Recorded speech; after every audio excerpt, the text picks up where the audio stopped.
Good afternoon, everyone. My name is Stacey Kliesch. I am the chairperson for the AIA New Jersey Equity and Architecture Committee, and I am delighted to present our next program in our 2024 Equity Series. Today, we are excited to present to you Crossing Borders, Navigating Cultural Transitions in Architectural Practice, an event that we are holding in respect for Asian Pacific American Heritage Month. I am delighted to introduce to you three members of AIA New Jersey. We are going to get into their history, their work, their experience transitioning from their original cultural experience to their American cultural experience, and they will also be sharing some of their work. We're delighted to have you here as our audience today, and let's get started. The AIA New Jersey Equity and Architecture Committee is devoted to the equity, diversity, and inclusion of not only our membership, but also our profession. One of the most important things that we do in the Equity Committee is make resources available to our individual members and our member firms to facilitate improving equity in those communities. Our information can be a particular lunch and learn for a firm. It can be access to our online content, which we have created and posted on the AIA New Jersey YouTube channel. And we also can have one-on-one conversations with members or firms on strategies related to a particular incident. But one of the most important things that we try to do is to make sure that there is transparency between the individual and the firm, or the two parties that are having an experience that they think needs greater equity. And we welcome everyone on the call and everyone in the AIA New Jersey community, as well as beyond, to use the resources that we have here at AIA New Jersey, and even to contact me directly if you need individual support. So thank you very much, and we look forward to you tapping into our resources today and in the future. Crossing Borders, Navigating Cultural Transitions in Architectural Practice is a program that we put together this year to be able to have a direct link and presentation with some of our members. This course has been approved by AIA National for 1.5 learning units, and we encourage you to type any questions or comments into the chat, and we will be reading through those at the end of today's presentation. The learning objectives for today's program have been posted online and available through your registration link, and also available through AIA National. I'm your moderator today. My name is Stacey Kliesch. I'm a past president of the Architects League and AIA New Jersey. I've been a member for 30 years, and I'm the founding chairperson for the AIA New Jersey Equity and Architecture Committee. Our first presenter today is my colleague, IJKIM, Kim, who is originally from South Korea. We are excited to have IJ here. He has a very interesting background, and he is a member of AIA New York, so he's going to bring a slightly different AIA perspective, as well as share what his experience has been like connecting the cultures. IJ, please take it away. Thank you, Stacey. Hello, everyone. It's nice having a great opportunity to present myself about my histories, and maybe I can contribute a little bit by sharing my stories here. So briefly explaining or sharing who I am. So I have about 25 years of experience. I work for a companies for about 12 years before I started my practice, about 12 years. And then now I joined a ANECM company called CSA Group, and worked as a head of architectural group. And also, in addition to architectural background, I also have certified passive house design background. So let me go to the next slide. So I want to start my story by just sharing about who I am, just more like chronological orders, and then the big difference that I felt when I actually settled in North America, and then maybe share some of my projects that I started off through the company that I work for, as well as the project that I actually did through my own practice, and some of the other projects that I'm currently working on. So going back to the previous slide, sorry. So let me just go over quickly. So the slide on the photo on the left, so that's like my high school photos, and I'm there to go to second from the left. So as you see, my country, the land is small, so it's a lot of buildings are very dense and very tight and very high. It's a lot of buildings are high rise, or the density is pretty high. So a lot of people sort of have a lot of group activities. So we always like study and play as a group. And one of the big factor that I sort of looked over the other areas, other countries, is when I actually had a traveling experience backpacking in Europe, learning about architecture. I wanted to see in person how it actually space feels like. So I went through the Northern Europe, like France, Italy, and Germany, and Sweden, and Norway, just to experience the space. And then after the college, I joined the military as an officer. I was a lieutenant, and then that was about 3 years of my life serving the countries. And that's the photo on the right shows, that's one of the training time that I had when I was in the military service. And then to your left on the lower corner, that's what I started my professional education. So I started off at McGill in Canada for professional degree, and that was a good experience. And I felt that one thing that I felt that when I was there is the size of the class and the number of classes very design oriented, where when I was in my country, it's mostly engineering focused construction. I think one of the reasons is because back then, back in 1990s, my country wasn't like Wales. Like let's say, I guess the Wales level is not that high. So basically, a lot of people more focus on construction when they see architecture, not necessarily design. So I studied there, and also briefly studied for master's at MIT for urban design. And I studied my practice, which is the mid photo on the bottom, and that's my daughter. So it was quite a bit of a challenge, which I cherish. I mean, I learned a lot by doing my own practice, which is a very different experience compared to working as for a company. And then on your right, on the lower right corner, this is the photo that I took with my colleagues at Karen Firm, which is very multicultural, and then one of the largest Hispanic companies that actually do a lot of public sector projects. Next slide.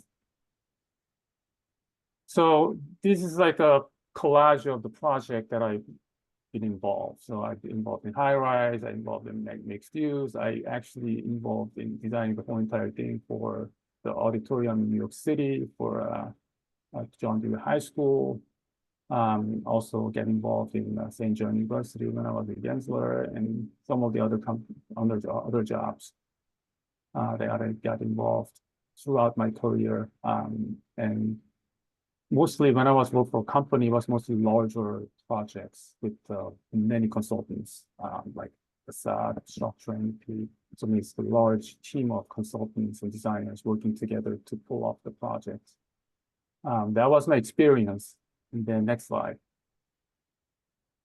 And then I started my practice after financial crisis, I think 2009. So just like anybody else, I try to sort of pursue competitions. And actually, I was able to listed as one of the finalists for FALA International Design Competition, which was featured actually in Wall Street. And then I was very surprised because this one, all the other 9 finalists were large firms, like fairly big firms, and myself and 2 of my friends, so like just 3 of us just did it, and then we were actually surprised that we were selected. But however, doing the competition wasn't really helping me to build my practice, but it was a channel that I was trying to get projects, and I realized I need to learn from the bottom up. Next slide. So again, to start my own practice, I started to do smaller projects like renovations, mostly in New York City. This is one of the projects that I did for got jobs for bulk up through loft project, a loft space for one of my clients for work in finance. By doing the project, from start to bottom without much of a help as a large team was a big challenge, but it also helped me to learn a lot about the other disciplines, which is very helpful when I was for the company that I'm working for at the moment.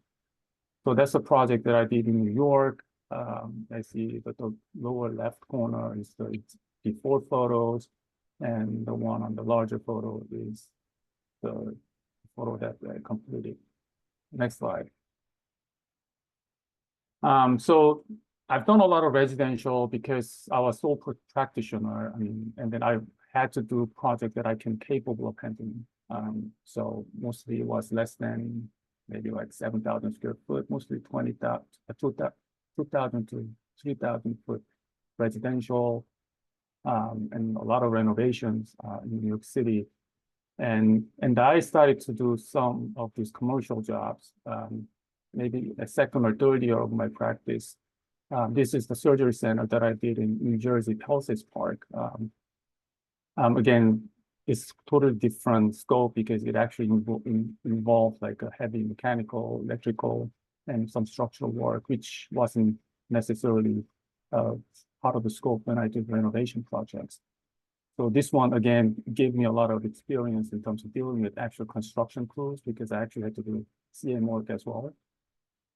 As you see, the lower left corner is a before photo, and the larger photo is the complete.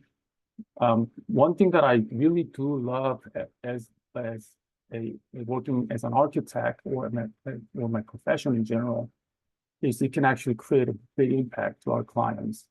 This facility, people are saying, oh, when I was come here, it felt like I'm coming in some sort of like a dry, like a waiting area where it don't feel like healthcare facilities. And after the renovation, the doctor then came to me and saying, hey, by the way, after renovation, my revenue got jumped up 25%, and people love it. And they compliment a lot because they feel like they're actually in healthcare facility take care of their health than some kind of a store or retail store. So that's those kind of comments just makes me feel like, okay, I mean, regardless of the financial gain, it just being an architect is something that cannot be something that the joy of helping client cannot be replaced by any other means. Next slide. So now I started, first when I started my practice, I studied a lot of residential renovations and some of the commercial renovations. And then I gained some of the knowledge and got more experience. And then I started off doing serious rehab. So this is one of the projects that I did in Kliesch, New Jersey. It's called, the restaurant name is Madang. It's called like a sort of like a front yard in Korean. So this building was abandoned for 14 years, and I actually had to do underpinnings and enormous amount of work to make this building habitable. And because of the change in regulation setbacks, we had to use existing footprint as much as we can to take advantage of non-conforming existing conditions. Again, doing this rehab, making more ADA accessible and make space more welcoming, and making an impact again to the community by basically changing the abandoned building into a thriving restaurant. It again, as an architect, it's a privilege to have this opportunity to make an impact, make a difference. So again, this I think was recognized from the local Chamber of Commerce as an excellent design. And again, it changed the neighborhood dramatically. And then I get a compliment quite a bit that the restaurant, the space is good and also the food is great. So I usually go there. Next slide. So I guess toward the end, maybe like a 7 or 8 years mark of my practice doing my own. Again, the scale got a little bigger and bigger, and then the project gets more complicated. So it started off from residential renovation to commercial renovations to serious rehab. And this is one of the big projects that I did through my own practice. It's about 75,000 square foot 75 unit, 40 parking space buildings, which was pretty big job for sole practitioner. And again, I learned a lot because I had to go through the zonings and variants and the inspections and also construction management and dealing with all these different trades and contractors. It tremendously helped to see a project in a different perspective, not necessarily for design perspective, but what's the user perspective, what's the building owner's perspective that actually makes the project viable. This is located in New Milford, New Jersey. And again, this one, I try to make it more occupant centric, meaning give more space, higher ceiling height, for example. Everything is 9 foot and up, for instance. And the build, but again, because of the cost limit, I had to make it very simple materials and the product that's more like a modular. For example, all the windows are the same size because we didn't want it to change a lot of framing widths and things like that. So it has a lot of value engineering. It was a great experience, and then again, the compliments. I put a automatic sliding door at the garage so that people bring their groceries. It's easy to get in and out. And those are little things that get complimented, and I really appreciate people actually commenting on those small but fairly impactful design decisions that could benefit the overall users and occupants. Next slide.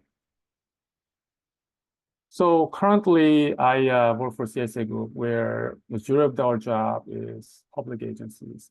Again, I was 99% of my project prior to joining CSA was private sectors or Class A office towers, individual clients for their homes and their businesses, and some large multifamilies, but mostly private clients. And now I got involved in more like a public sector or larger scale projects, sometimes mostly as a sub at the moment, and sometimes as a prime. So the one on the left is East Chester and Jackson, the NYCHA project, which again, I love this project because again, we're making a big impact for the low income neighborhood, which may not be able to actually bring in designers. So we're doing the geothermal for hot water heaters, for electrification to reduce the carbon footprints. This is aligned with the local 197.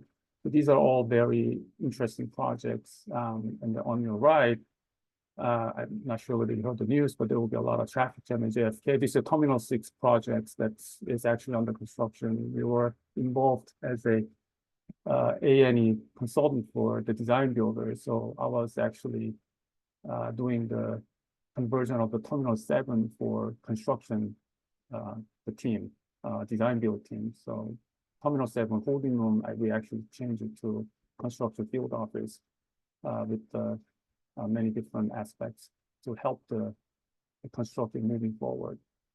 So these are my projects that I want to share, and in cultural difference. So one thing that I was fortunate is when I was I actually went to Canada first, and then one of the professors, actually I went to college just to learn English, not necessarily to stay. But the professor said, hey, I mean, look, you go back to Korea, it looks like you have some design talents, and it's unlikely that they're you're gonna fully take advantage of your design skills. Maybe you want to stay in North America, which is tied into what I explained before. If in my country, it's because the building is mostly about the construction or engineering, not necessarily about the design per se. And then I think there has been a lot of change because Korea, so Wells got, now they're in the G20s, they're fairly economically grown quite a bit, but back then was mostly construction. So I decided to stay in Canada, and then I moved to the US later. So when I was there, one thing that I noticed that is people actually do appreciate design, because I guess because of the income level, certain aspects of income level is actually allowing for them to actually appreciate the design. That's the first one. And the second one is I was very surprised to see that there's no the garden wall, the border on the residential neighborhood, because in our country, everything is kind of walled up. So you're kind of very private. They don't really share the private space. So there's a gates, then there's an entrance, and then there's like the foyers. But here it was like open to open to street, which was very like cultural shock for me. Like, wow, I mean, people can actually see your space in the window. So that's the second one. And the third one is the way they use the material is very different from ours. Like here, it's dry construction. I've noticed that a lot of wood, so lumbers are used for home buildings. I guess mainly because there is like a softwood available up in north or something. But for my country, we never really use wood. We mostly use masonry, wet construction. So which is somewhat tolerant for occasional spills of waters and moisture conditions or something like that compared to the dry structure or dry assembly. That was a big difference that I noticed, and I had to learn what how to do the dry construction. And lastly, but not least, when I was when I was doing working as an architect, back in the days in my country, we would kind of have to like function as a group. Like we basically eat breakfast sometimes quite often together, lunch together, dinner together, hang out together, pretty much at least 2 or 3 times a week. But here, it's not that the group activity is not as intense as back in the days, the 1990s, early 1990s. And then there's a good and then there's a plus and minus, and we obviously give a lot of respect to the privacies and the individual activities, and allow you to actually spend more time with families, and which is a great thing. But I think in order for me to encourage the more collaborations and the team culture or that group mentalities, whatnot, I'm trying to sort of arrange some of those activities through my own company where there's a lot of multi-diversity, multiracial background, to have those kind of bonds, which is very critical for our profession, because we have to understand ourselves first, because that's how we can serve others, right? So anyways, that's my stories. Hope that was helpful. Appreciate it. Very interesting, and I wrote down some questions that I'll be asking you later. Terrific presentation, thank you. Next up, we have Nikhil Korde. Nikhil is a member of Newark and Suburban.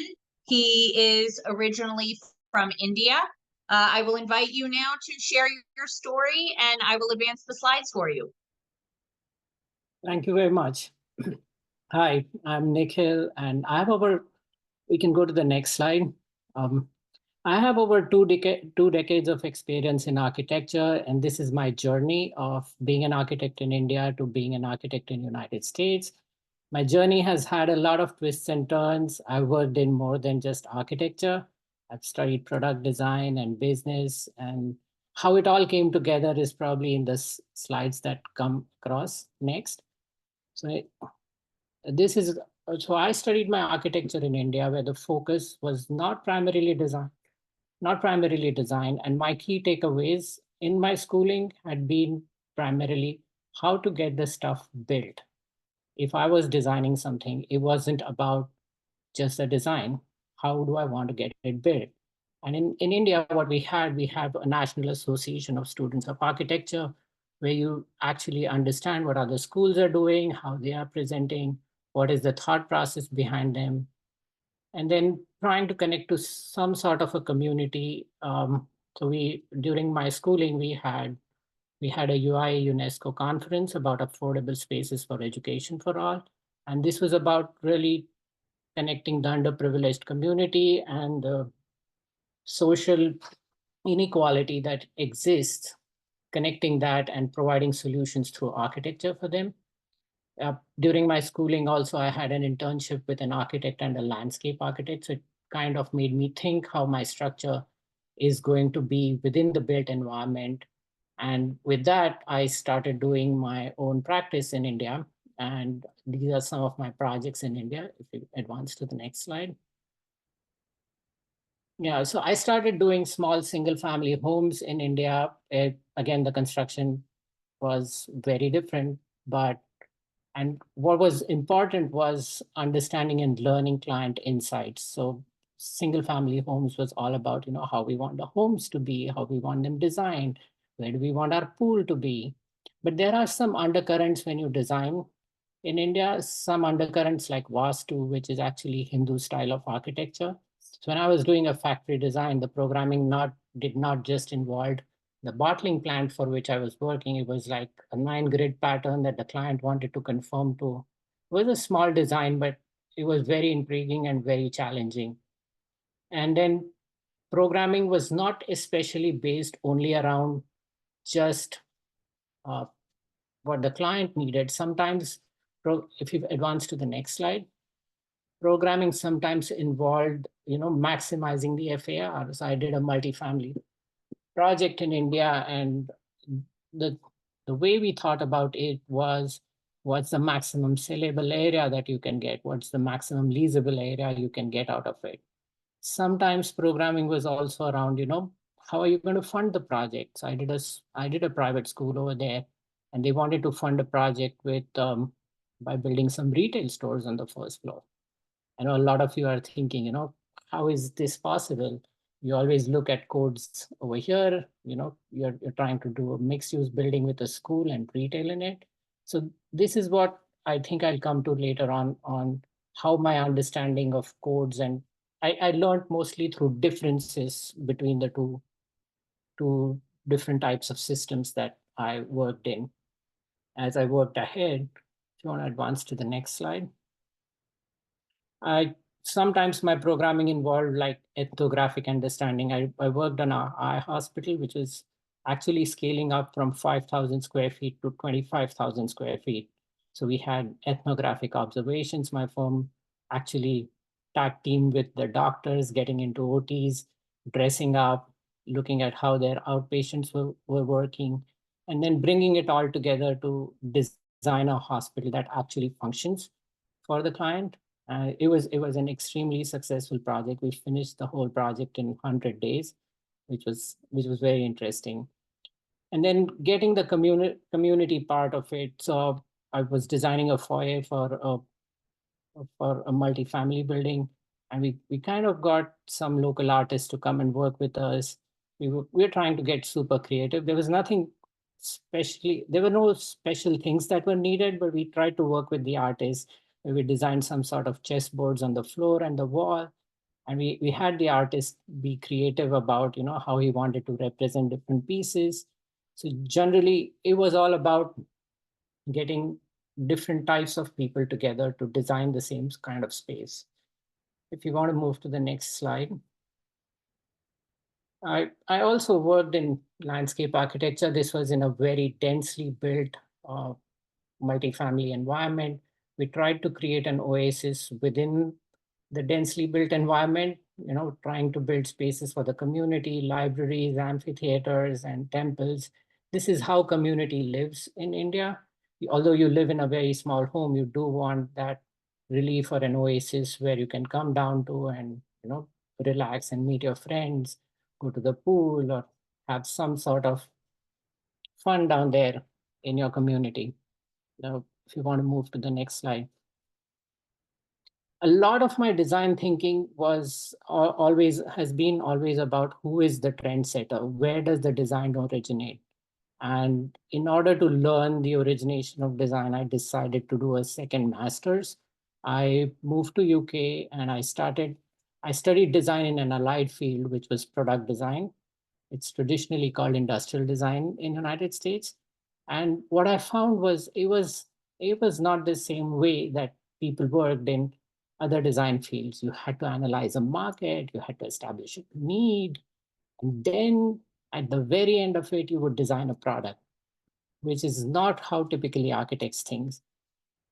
But yeah, what really happened was it made me think about how important research is to design, getting to be a subject matter expert on certain topics so that what you produce becomes unique and different.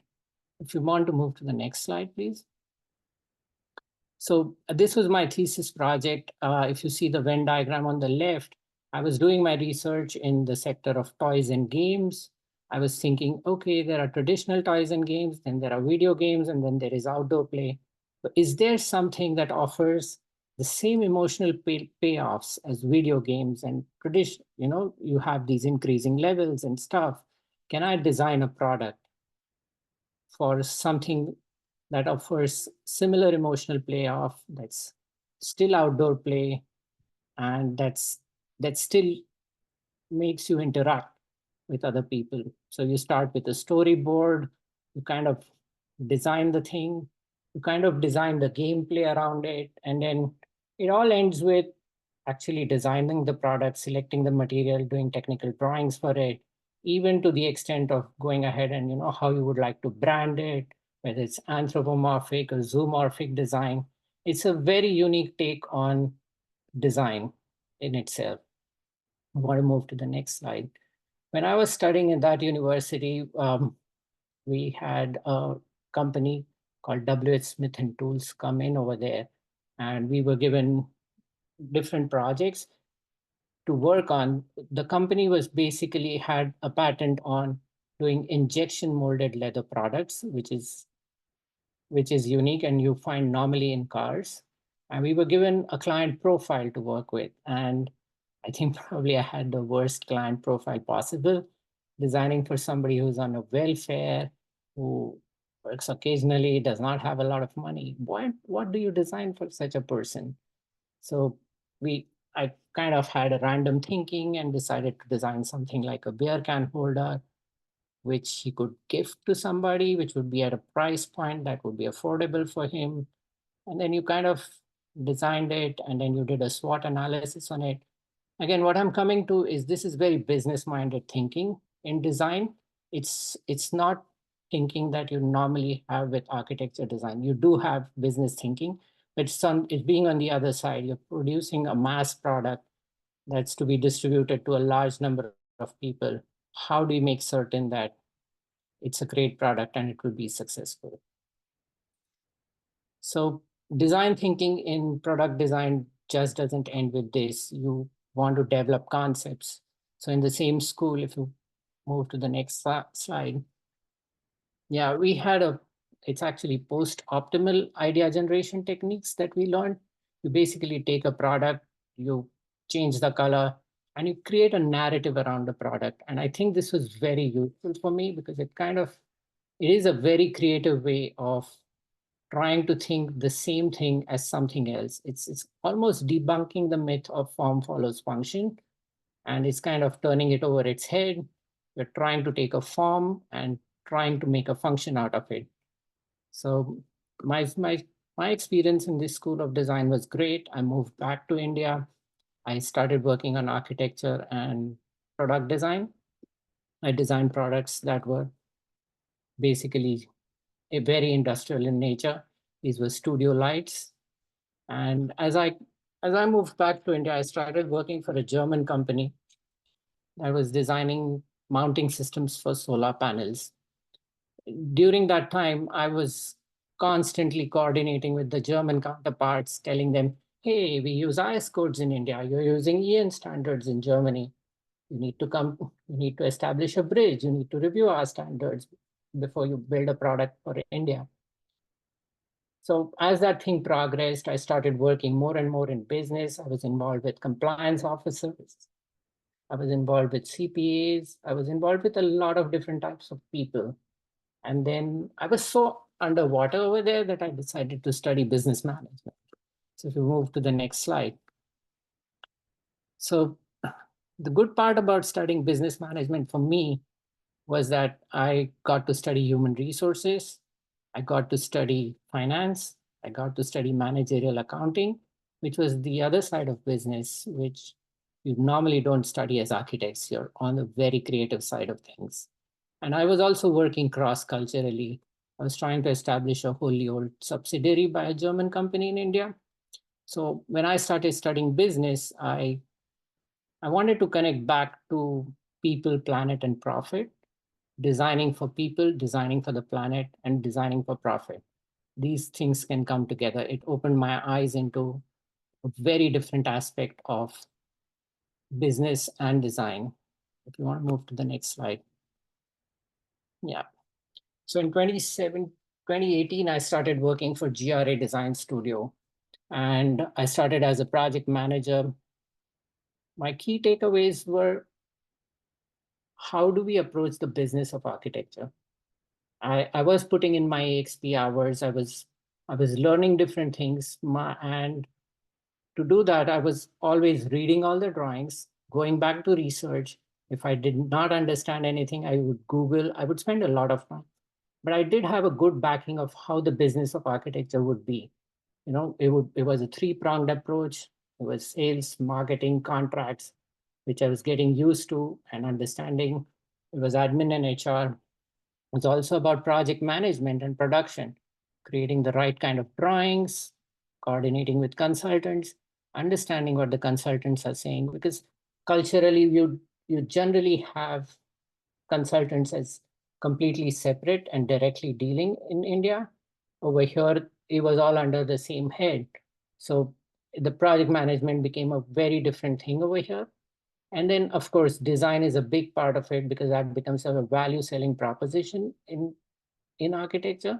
So how to be trend setting, how to manage client expectations. You know, this was the thing that was the three-pronged approach I developed while working as a project manager here. And then I started putting in my AXP hours. The key takeaway is trying to be a subject matter expert in any one of the fields to be able to deliver or to be able to build what you want to design. You want to move to the next slide.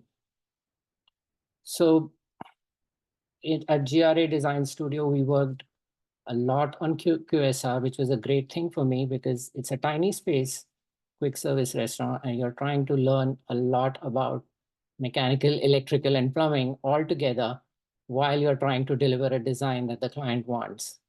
So that's something. And then managing the client expectations to have an output that works well for the client. So I've worked on projects that are interior fit outs, that are ground up constructions. You want to move to the next slide. Single family homes were a unique challenge in themselves, where the client expectations were completely different. The construction technology was completely different. I wasn't used to it, but just going on sites, looking at things and how they are built was an eye-opener for me. It helped me develop my construction evaluation during my AREs and AXPs. And then, of course, then getting back to the drawing board. What are we doing? Designing multifamily? Are we using golden ratios anywhere? So these have been the basis of my design and design ideology. And I always have two questions that I think about all the time.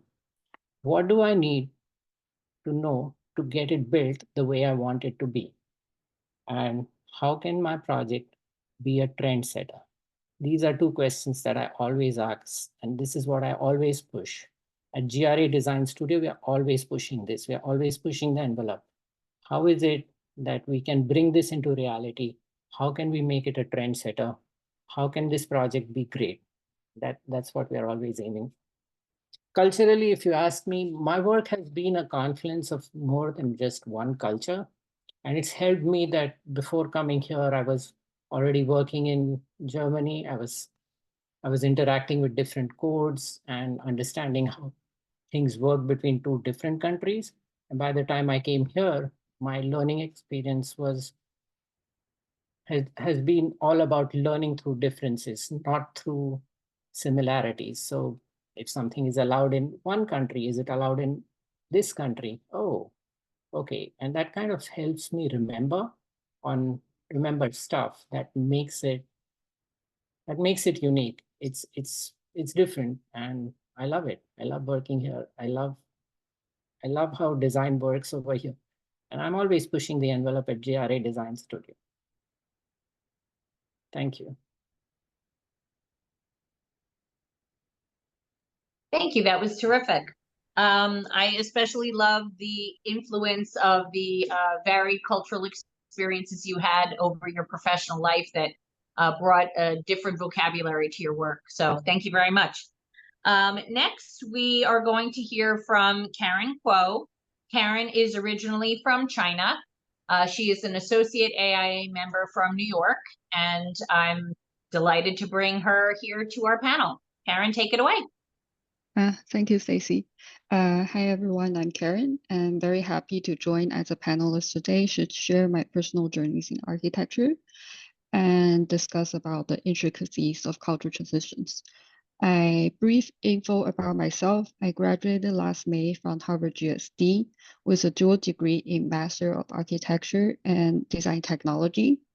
I currently is in SOM New York, which I joined last October as a intermediate BIM technologist in architecture department. Aside from that, I also work as a UI developer for MIT Civic Data Design Lab to assist project for LCAU, MIT Norman B. Leventhal Center for Advanced Urbanism. I would say compared to other panelists, I have less experience in professional practices, and hopefully I can share some insights on recent cultural influences in academia. And next slide. Some information about myself. My family is originally from Taiwan. We live in the capital city, Taipei. And if you have been, you will know this is a city that is really a blend of new and old. If you take a walk, you will bump into historical buildings, night markets, day markets, and modern skyscrapers. And then when I was 5, we moved to Shanghai. We lived in Xujiahui, which is a historical commercial cultural area. And I studied in Pudong New District, which is known for its modern and financial centers and a lot of new developments going on. When I was 15, I moved to California and attended high school in Irvine, which is an hour away from LA. And if you have been to Irvine, you will know it's a huge, it's a master plan city. It's super organized, clean, car-centric, which is huge contract from most cities in Asia. And I was surprised that how the city is planned can significantly affect how it feels and influence how I get around in the city and shape my daily activities. And then, which may sound like a cliche, my experience of living in big cities like Shanghai and moving in between city influenced what I want to do. And I remember growing up, there are always a lot of constructions going on in Shanghai, and the projects in China, you will know, is really fast. And it's easy to find new buildings everywhere. And I always knew I wanted to do design skyscrapers when I was middle school. And moving in between cities also taught me how crucial spatial design is to people's experiences. And during that time, when I was at high school, my sister was at Penn State, and I learned about their landscape program. I was intrigued by the idea of understanding how buildings come together. And then I decided to shift my focus from designing a building to design in a broader scale. And where I learned a lot about master planning, urban design, mapping, and thinking about designing a bigger picture connection to its surroundings. And then when I graduated from Penn State, because I knew I wanted to do architecture, I applied to Harvard GSD, where I pursued a dual degree in architecture and design technology. GSD's foundation theory and history course is rooted in Western architecture. And the program also actually offers a lot classes focusing on Asian architecture. There are some that are really interesting. I remember there was one about metabolism movement in Japan, landscape of Korea. There are some interesting studios such as designing Chinatowns and that kind of stuff. And next slide. And you can click my journeys at GSD started from your typical MARC program, Design Community Center in Hong Kong. Next slide. And next slide, Stacey, you can quickly flip through the slides. Community Center in Hong Kong. Next. And then Activity Center in New York. Next slide. Next. Then Design School Extension in New York as well. Next. And next. Later through my journey at GSD, I started my design technology program, where I start to have a lot of interest in computational design. Next, where I start to use a lot of parametric tools to inform my design thinking, for instance, thinking about performance and that kind of stuff. Next. Also attend several workshops to think more on how parametric design can influence design thinking. Next. Then next. During school, I have interned in a lot of different firms, and including landscape firms called Manhattan Associates, and AIA Architecture, which is LA firm focused on institutional projects. And then Fab Lab Barcelona, that is a design lab at IAAC, focused on computational design. Architecturally wise, I took a semester off to intern with Morphosis New York, where I work on a lot of institution projects such as University of Toronto Astrophysics Center and University of South Florida.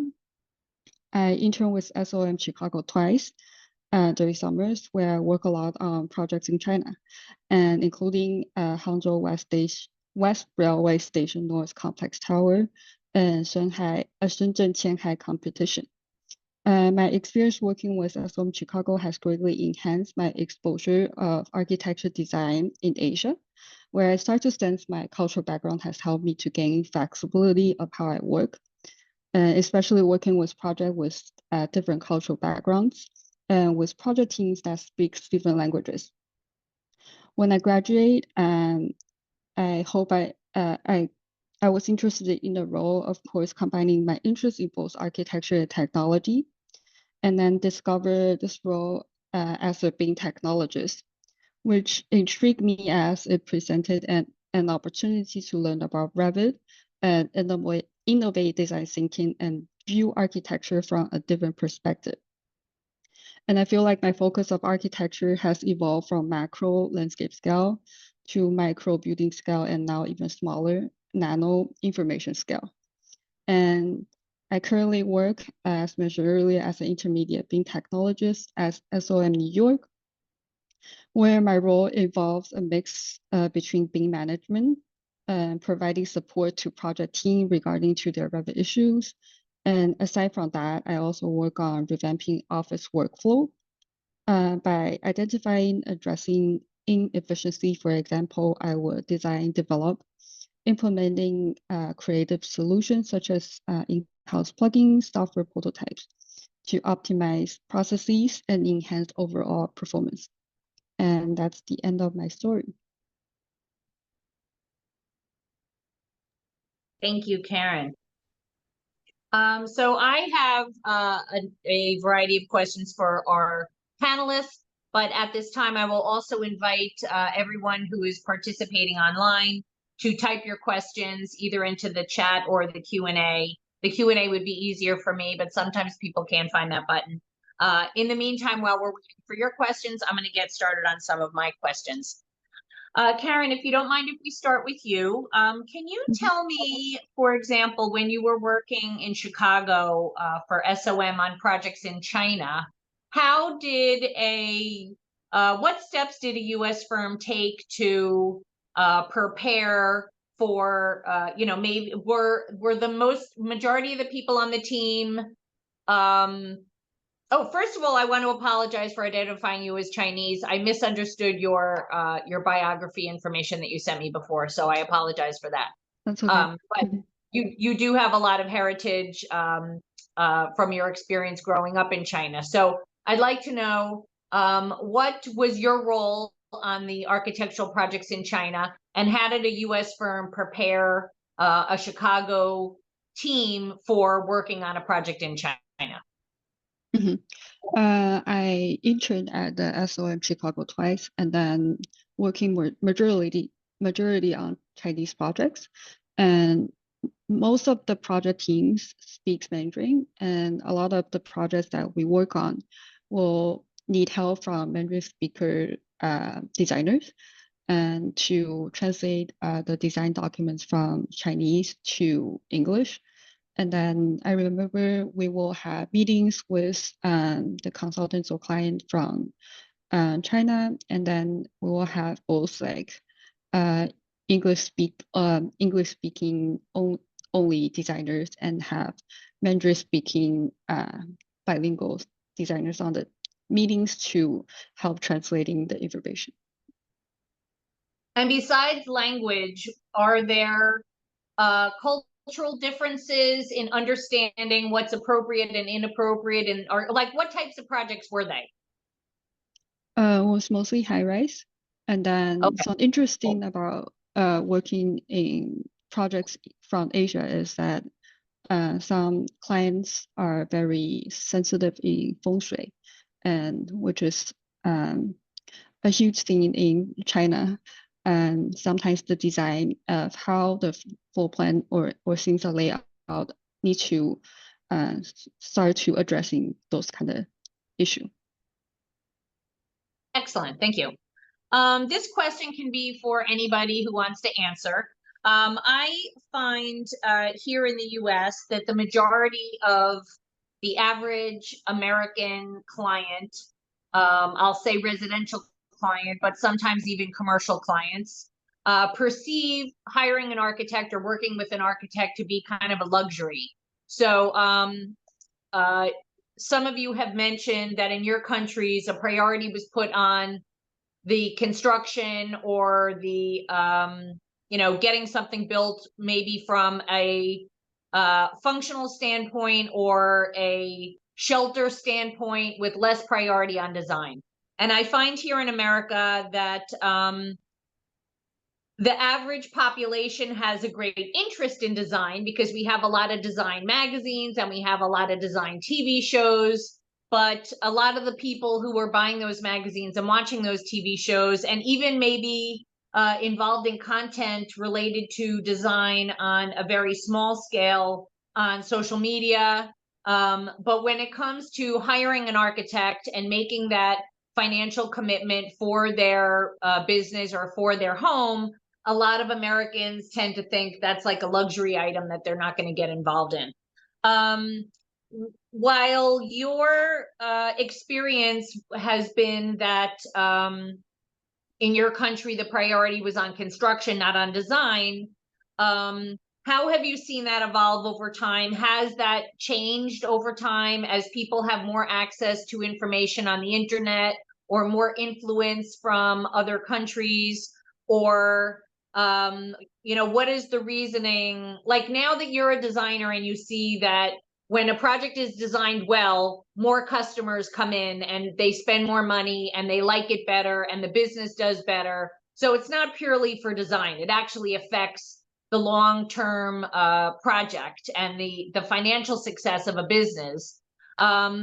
How would you say those kinds of things are perceived in other cultures, and have you seen any change in that over time?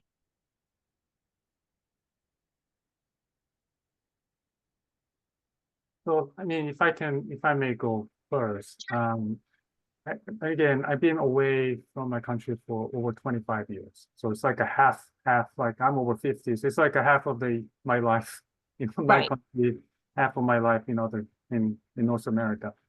One thing that I mentioned, during my presentation is, I think it comes down to the level of your income, right? I mean, here, for example, if I work for the private client in New York who can afford to hire, say me or like whoever architects, they're willing to pay professional fee to come up with the design that they want to experience. But on the other hand, majority of the population, even in the US, it's mostly driven by home builders, like single family homes, and it's mostly like a, like production level housing. And then I noticed that a lot of folks, as long as the place is decent enough or good enough, they don't demand like a high-end like experience that feature in the magazine, for example. So I see a little bit of the gap between the reality and what's actually perceived as an architect in the media, right? And then one of the big difference between my country and here is Home Depot. Because like here, the DIY is something that's very widely accepted and actually almost seen as like your skill, like an extra skill that you can be proud of. But over there, a lot of those trade work are seen as like, hey, I mean, you're doing trade because maybe you're not good at school or something, like always like that kind of a gap. So over there, there's no major home improvement warehouse, even today. Back in 1990s, none. There's always this small shop where they do this construction job, doing a bunch of like handyman jobs, right? For those like families. But here, because of the TV or because of this huge warehouse, like home improvement companies, it becomes like in a way that's it's a bit different dynamics. So they see sometimes because of that, they see architect as like, I mean, if I can do it myself and there's a lot of like manuals available, do I really need it? I mean, I just need it to get some permits. I mean, just because it's required. It changes the mindset.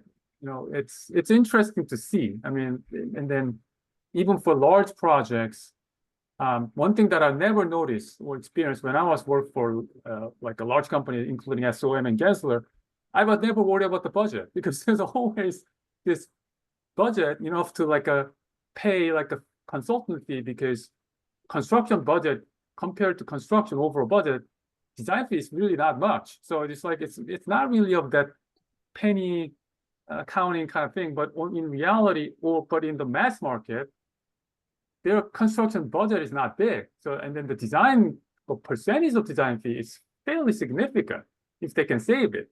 So that's another downside, or there's another barrier where they're not jumping into hiring the professional, which we can actually do a lot, not beyond the drawings. For example, like the passive house design, it's more about the health.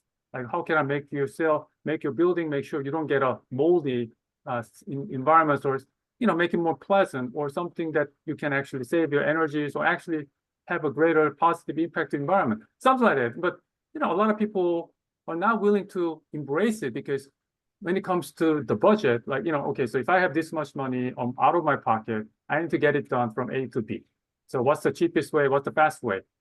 Go to the builder or something, get it done. If necessary, get a permit run. It's the process. But I think there's some changing happening because of the HGTV or whatnot. Two different ways, positive or negative. So it's kind of diminishing the complexity that requires designers, that for designers to produce the product or the outcome that actually have an impact, which is very multi-layered thinking. But a lot of times those home shows tend to be very quick, fast track kind of thing, kind of process based on reference already available, like photos or different projects. So, I mean, I'm kind of rambling here, but again, I think the big difference between here and there in terms of that the hesitation of bringing, the designers or architects is like, it's just the way we present ourselves as something that's beyond mass market. Our magazine or media is more about catering to the high-end sort of a bracket. So people, a majority of people, I mean, I cannot afford this. I mean, why do I even bother to like call up the architects? That's what I believe. Right. Either of the other speakers, do you have any thoughts on this question? Yeah, I think a lot of design for single family homes is driven by social media, and the construction technology is so much more different over here. I think he mentioned before that it's more dry, and it seems like it can be much more easily built. Whereas in our countries, you're mostly doing type 1A, 1B type of construction. You do need an architect over there. It's the way people think they don't think they can build it on their own, or they can even design it on their own. They may have certain ideas and they may be able to sketch it, but they're not professional enough to understand the zoning and to understand how it's going to be built eventually. Whereas over here, the construction technology seems fairly simple in small single family homes, and that's why people tend to avoid. But then again, there's a different types of client. There are different types of clients over here. You have clients who want bare minimum. They look at social media, they search through Instagram, they say, oh, I want to build this, and it seems so easy and it's done. And then there you have those high-end clients who really want exclusive experience, who've traveled to Europe, who want a certain design type. They're very focused. They understand different designs and different design typologies. That's in the single family market. Whereas in much larger commercial constructions or commercial fit outs that we've been through, it's been that you do need an architect over there, because there are a lot more single systems then in place than just construction. So you need the technical aspect of it resolved. During construction, you want to have, there's a lot of money riding on when the product's going to be delivered, when they're going to start making the money from the product. So you're looking at the other side of the business where the client is thinking, okay, even if I spend $10,000 more today on the same project, I'm going to probably get my project 3 months before time. And that means I'm going to start doing my real work after that. And that does not happen mostly in single family homes. There's no like real return on investments. Either they are homes for lifetime or they are just fixer-uppers on old homes. So I think we have to try and understand that over here, the market where you don't need an architect is slightly different in the sense, and it's mostly driven by construction technology. And over there, it's also driven by construction technology, and people think that they need architects over there. Thank you. One of the projects that you showed was a multifamily house with what you called an oasis in as the landscaping for that project. That project was located in India? Yes, I was located in India. And what would you say would be the socioeconomic resident living in that building? So, yeah, it's funny. Although you live in multifamilies in India, the cost of living is pretty high, and I would say it would be mostly middle income families living in those areas. You generally tend to have very few families living in single family homes, and I used to work and practice in a very urban environment. So yeah, I would say it would be mostly middle income families over there. And that would be an urban project? That would be an urban project, yes. That's a terrific piece of landscaping to coordinate with an urban project. I love that. That's wonderful. That's great. Okay, let's see. IJ, can you talk to me a little bit about, and again, this is not going to be from your practice in South Korea, but from your experience as a child there, that whole cultural idea of having a wall or a fence around your property and to have privacy in your yard and privacy in your house, where in America, we tend to be more showy and we want everything out there for our neighbors to see our stuff. Can you talk to me a little bit about your cultural experience as a child compared to the way you're designing for clients in the US? Yeah, it's such a big shock for me, even like today. But then the funny thing is, when I visit my family back in Korea, I see wealthy neighborhood sort of assimilating or kind of like make it similar to the residential neighborhood around here, meaning no walls. It's just like but 99% of those buildings are fancy. By the way, it's like a modern design and all. But anyways, back in the days, again, like 1980s, 1990s, I think I'm the generation of where, we started off as T-squares and pencils in college, and then suddenly changed to CAD, and now it's a Beam and Revit. So back in the day when I was there, everything was basically private, especially for our families. Like we don't, as Asian families, because we're doing so many group activities out of our house, out of our like sanctuary or our living quarter. As I mentioned earlier, when I was briefly work for a construction company for Canadian Embassy project, like we're like basically as a team, we'll just have breakfast together, lunch together, and then dinner together and hang out afterward, almost like 2 or 3 times a week. And then a lot of the people who work there have those group activities, quite intense.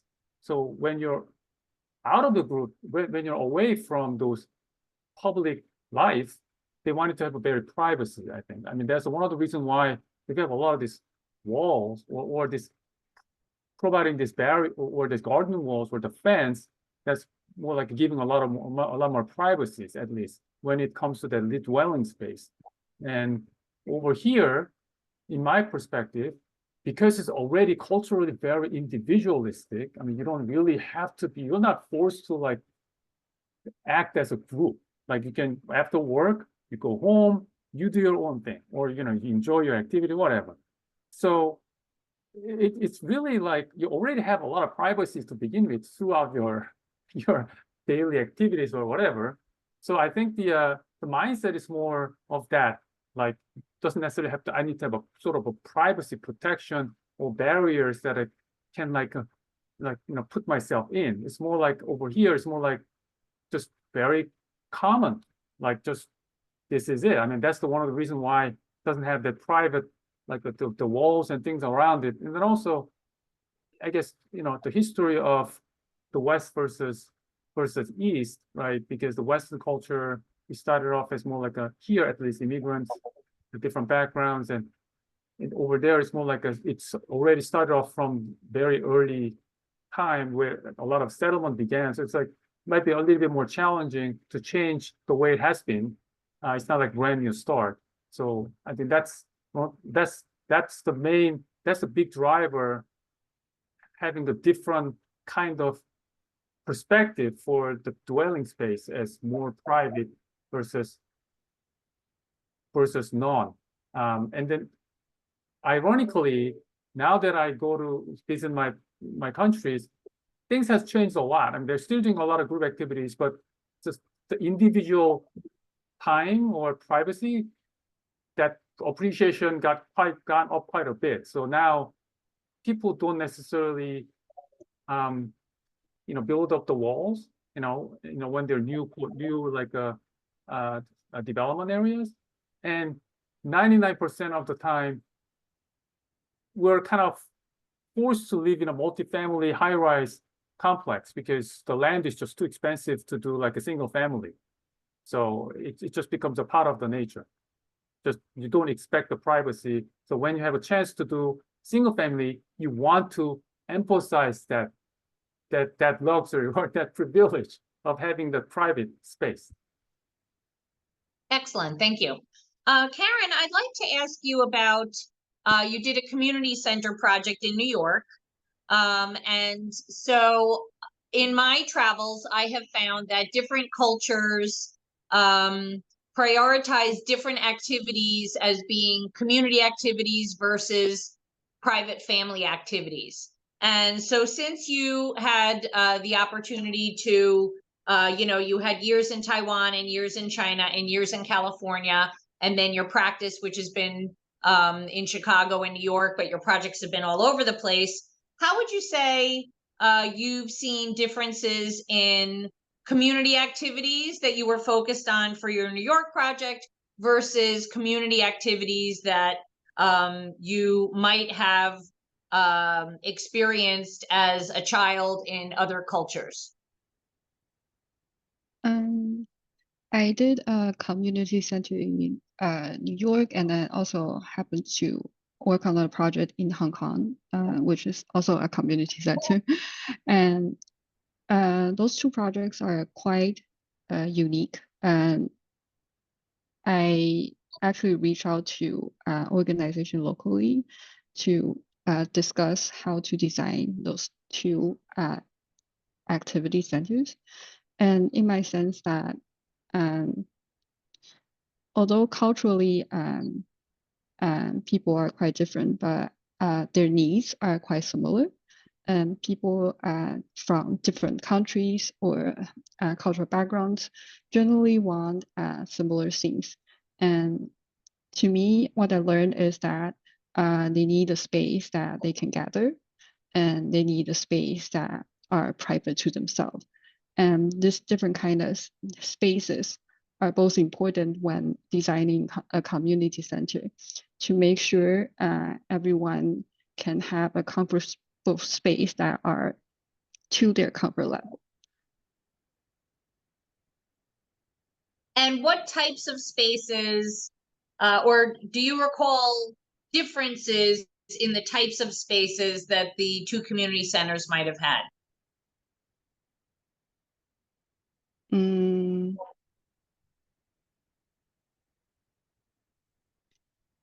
I would say differences wise, the community space in Hong Kong, since the majority of Hong Kong population are mostly focused on the age group are bigger, and so the space will be for older age group, and so designing for a space for them will be slightly different for designing spaces for younger age group. Very good. We talked a little bit, each of you talked a little bit about single family houses or private residence.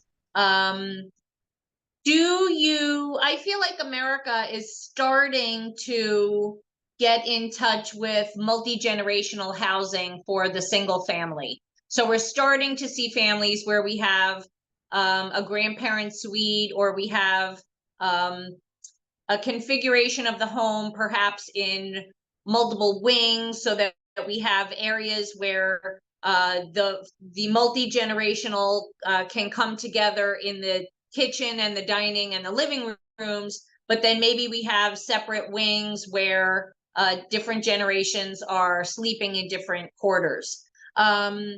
Did you have experiences growing up in multi-generational housing? And how do you see if you did have those experiences, how do you see the success and the positivity of those experiences starting to infiltrate into projects that you're seeing now in the US? Or are you seeing that? This question's for anybody who wants to answer it.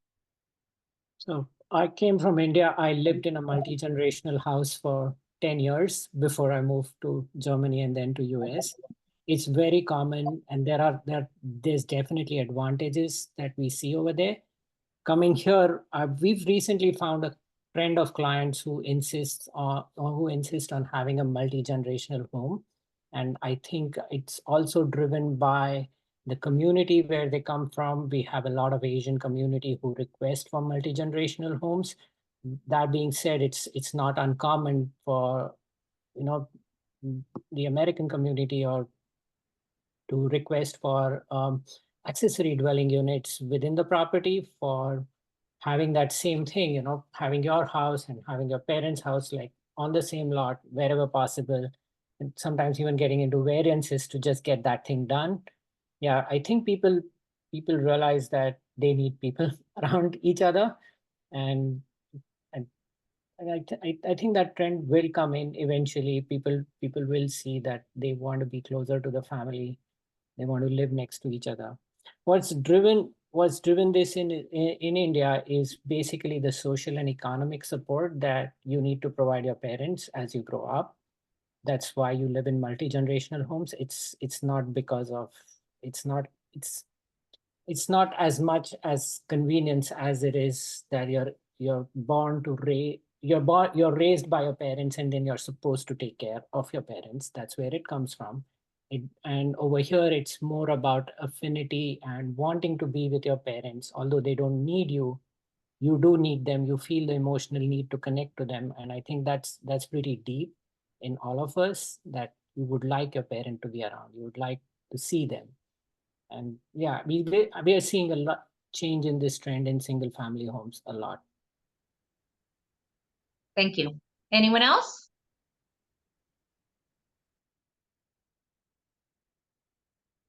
Okay. My next question, Nikhil, can you tell me how your experience as a product designer and a landscape designer influences your architecture differently than if you didn't have those past experiences? So when I studied product design, it was mostly about markets. So I was literally on the other side of the table, trying to think from what the end customer actually want, what the developer actually wanted. So you can see the two sides of a table in the business of architecture are somebody who's spending the money and you're designing. So somebody who spends the money is on the other side of the table. And you're trying to think in his shoe. You're not really trying to think in his shoes when you're more design focused. You're mostly thinking on design, thinking of meeting the client's needs and trying to fit things in a budget for him. When you're on the other side, you're now thinking about the market, and that's what drives you. Hey, why is this client demanding this thing? Is there a better ROI on this, return on investment? That's what you're really thinking about when you're designing now. As a product designer, when I moved back to architecture, I started thinking on those lines. What is the client really thinking about? Where is it financial? Is it, what is the advantage in doing what the client's asking me to do? So that greatly influenced how I thought about design as such. And then the general process of design in product design is so much more different. It's about, yeah, it's a lot to do with ergonomics. It's a lot to do with interaction. And you kind of start thinking of that in terms of spaces. Again, when you design, you are thinking of it in a way when you design your spaces, but it's more micro level. You're starting to think about, do I need to round off this corner to make it feel just more comfortable? You're starting to think. A lot of product design also delves into interaction design, which is now called UX design, user experience design. And that's a lot about physical products as well. How do you hold a pair of scissors, or how do you hold a knife? Is the grip important? So when you bring that to a larger scale, you're starting to think about all these things. And things like, having a lever for an ADA compliant door is a no-brainer, because now that you're thinking from that point of view on who's going to hold the lever. You can't have a knob over here. So yeah, that did influence me as a designer, and that helped me understand a lot more culturally. And when I moved to United States, why things are designed, why the code is a certain way. So yeah, there's been many aspects. Like when designing play equipment, you're actually researching about EN standards, or British standards about how a play equipment needs to be designed, what kind of padding needs to go where, how sharp the edges need to be. And then when you come back over here and you start designing in architecture, you're starting to think on those lines, what's the height I can put the child on. When we are designing a space at GRA Design Studio that's for moms to chill out with a play area for kids. It's like a coffee shop. I think it's called Playhouse Cafe. And when we were getting into the design of this, we were all thinking, okay, we're going to build this play structure over here. What's the max height we can put the kid at? What kind of padding do we need? What if the kid's going to fall? So all these experiences helped me in guiding my team on how we should be designing this space. We have to think beyond code. We have to think logical. We have to think practical. We have to think, code is like the bare minimum you want to go with, but you're not really designing for the code. You're designing for the experience. You're designing for comfort, and you're designing for safety. And I think that's what architecture is about in the United States. Anywhere in the world, it should be that. Right. Karen, I have a question for you. So you are at the earliest stages of your career, but you have multiple college degrees in varied subject matter under your belt. What do you see coming up in new trends, and what do you perceive your future to be in the profession? I have transitioned from landscape to architecture and now sort of computational design. And then in my sense, the three can be quite similar in certain extent, which all involves logical thinking and systematic framework at different scale. For landscape, it's involves a lot of thinking about framework surrounding. For architecture, again, thinking about programs and circulations. And now as a computational design for BEAM. And it's really about thinking about process workflows, and which I find a lot of passion on, and how to think about how designers are designed, and then and innovate ways that can make designers work faster and more efficiently. And I felt like it's a different avenue that I have not thought about in school, and it's an interesting place to for me to create design thinking. And as my career path, I am thinking to dive in more on this area of architecture and diving more about computational design, process innovation, and then workflow efficiency enhancement. Thank you. Karen, do you have any closing remarks for today's program? Anything that you wanted to share that you didn't cover yet?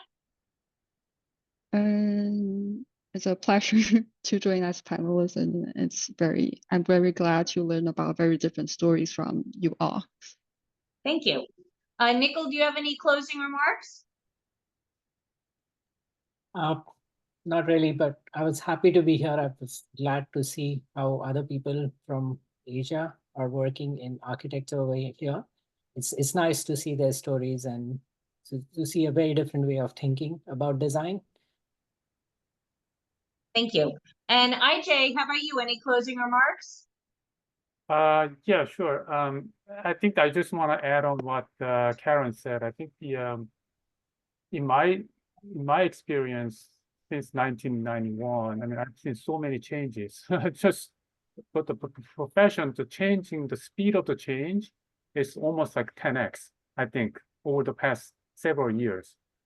And then I think usually the architects have the old fashioned of like 80s, like with like a gray hairs and like a pencils. And I think it's a changing. I think it's become a lot more data driven sort of a profession where the information is extremely important now.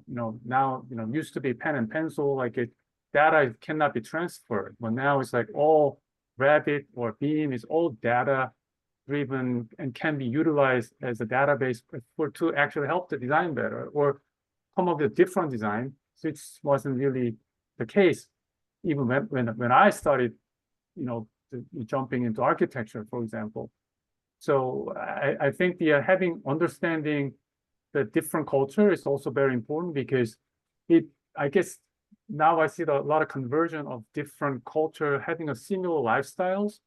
Even like that, even guys in Korea living the similar way as the West, and then even here they're listening K-pop, for example, or something that wasn't really there when I was like young. Like it was very hard to listen to other countries' music, and let alone become a fan. I mean, it's like it's very disconnected. But now it's like a very interconnected. So understanding different culture, understanding how they grew up, and then that could definitely tremendously help us to become a better design. And then on top of that, the data-driven process that's artificial intelligence and all that can make us to be a better designer and better a better architect. We can actually, at the end of the day, the profession is about serving the public for the greater good and for their for the benefits.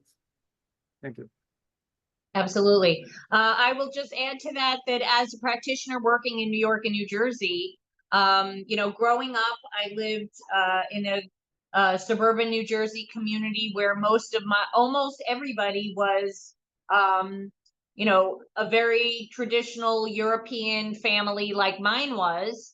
And once I started practicing in the 30 years of practice in New York and New Jersey, I've had clients from all over the globe. And although my projects have mostly been here, I've had the pleasure of getting to know other families, other businesses, and other cultures by way of working on that. So I do think that, design and architecture are a language of their own. And I think they transcend some of the barriers that people may feel in other areas where they're having one culture come up against another. But it was a delight for me to be able to meet the three of you and to learn about your backgrounds and your contributions to the profession, and to be able to share that message with our membership. So thank you very much, all three of you, for participating. Thank you to our audience. This will be edited and posted on our YouTube channel. So if you arrived late, or if you want to share this content with your firm or your colleagues, it will be available for you, and you'll be able to receive the link through AIA New Jersey Communications. Thank you, everyone, and have a great afternoon. Thank you. Thank you. Thank you. Everyone.